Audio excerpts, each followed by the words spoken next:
See what I'm talking about here? This is the toilet bowl flange. This flange part, this is the part that you're really tightening down and you're pulling down. You don't want to crack that. You may, you know, it could set a hairline crack through your tank somewhere or through your bowl somewhere or whatever. But this edge is only a 1/2 inch thick. Now it's pretty strong stuff, and that's why you're just tightening all the rubber gaskets snug. If you got a question how tight to go, do it so it's snug. Check out your toilet, flush it a couple times. You've seen the little hairline leaks. You can always tighten it up a little bit, even here, even here, even here. Because you want this all to set nice and level. So if the bolt is sticking out an inch beyond your nut, make this side an inch beyond the nut, an inch beyond the nut, and all that. And then if you need to tighten it up a little bit, tighten it up a 1/16 here, tighten it up a 1/16 there, tighten it up a 1/16 over there. Measure it with your tape measure a few times if you have to. Okay, this one's 1 1/8 inches. This one's an inch. How come? Well, maybe your tank is tilted. Maybe it's tilted. You got to get that on there level. You don't want to get one side cranked really far down and have it cattywampus here, because then you won't be able to tighten this side down. Does that make sense? You could crack this over here saying, wait, how come that's happening? That's why you got to tighten all this up nice and even as you go. Are you learning anything yet? I think you are. I hope you are. And I hope I don't keep going on and on. Some people say, oh, hey, Joe, you talk too much. Just be quiet and tell us how it is. Well, I'm trying to explain to you the best of my knowledge how it is. So most of the time, you know, people appreciate me explaining this stuff in detail, especially if you don't know any of this. If you know it, then follow along anyway. And maybe it will just help you. Maybe in one sequence, you listen to what I have to say, and if you just grab one thing out of it, maybe that's all you were meant to learn from that video segment. If you learn nothing, it just reinforces in you that you already knew what I was going to say, but maybe on the next clip I have something you don't know about.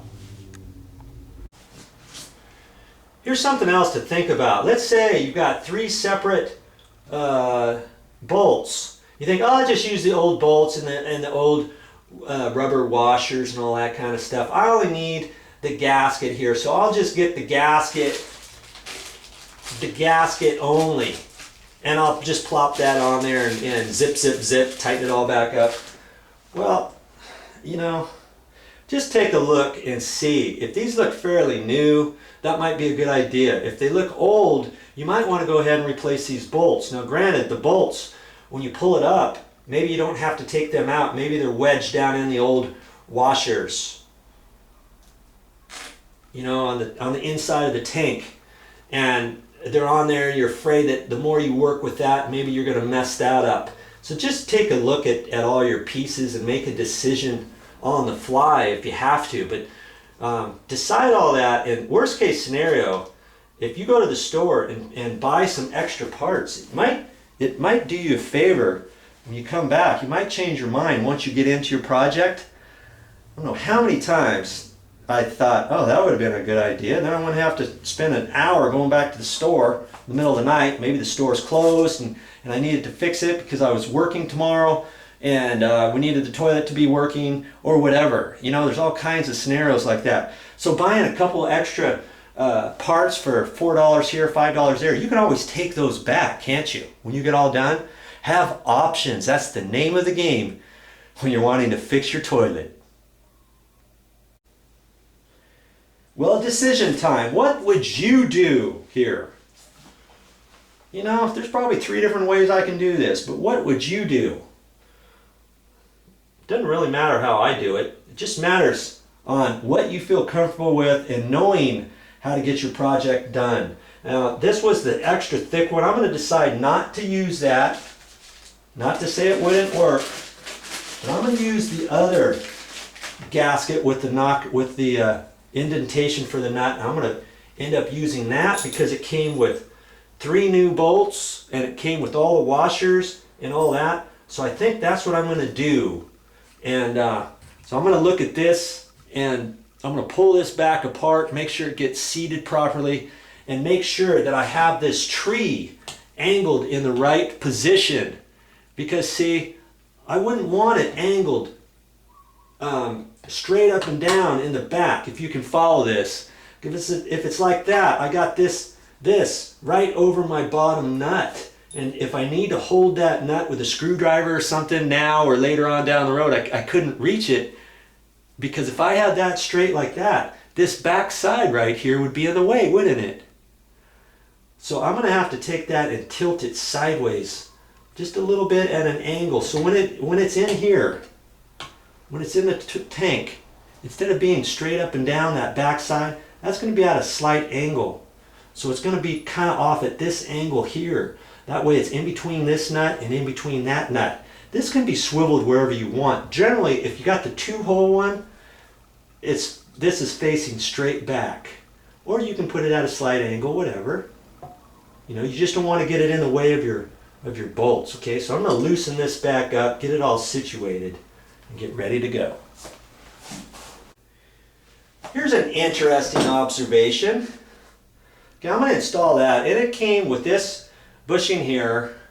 See how it's kind of tapered like that. When I took the old one out, it looks just a hair smaller.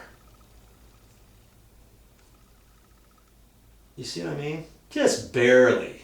I mean, not that much. And it might be because this got sucked down, that pushed down and kind of tilted it. So it might be that one, but it looks just a little bit different. Now, this could be 15-year-old washer.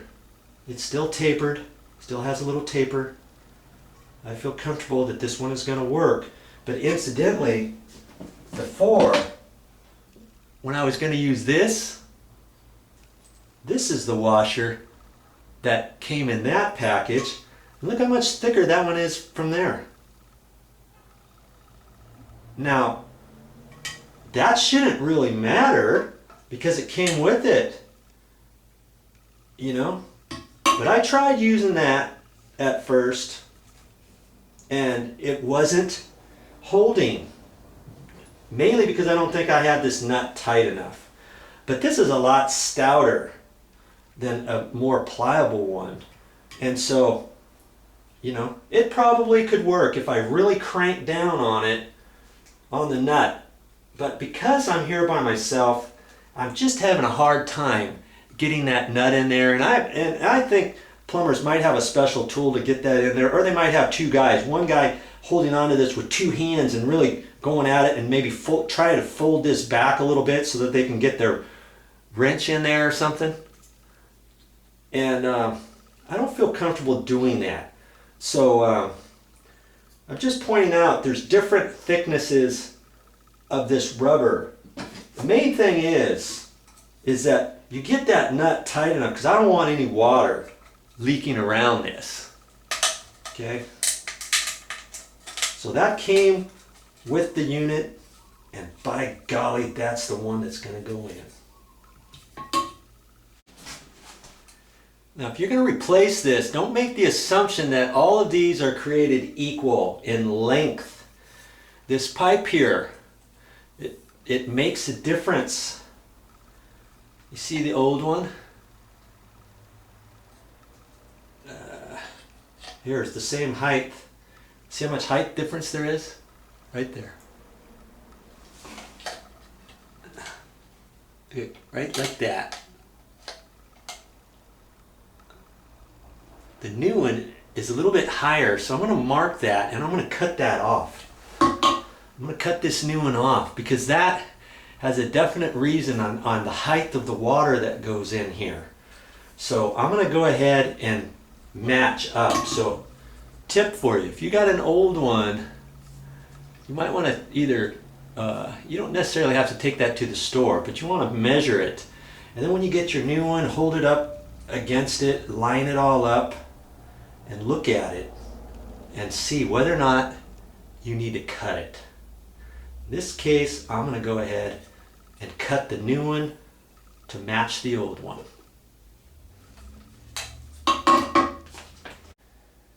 Now, would it work? It probably would work, you know, if you didn't cut this at all.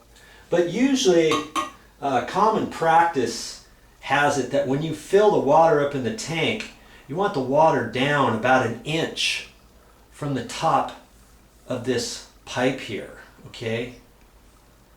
And in this case, I would be up way higher than that.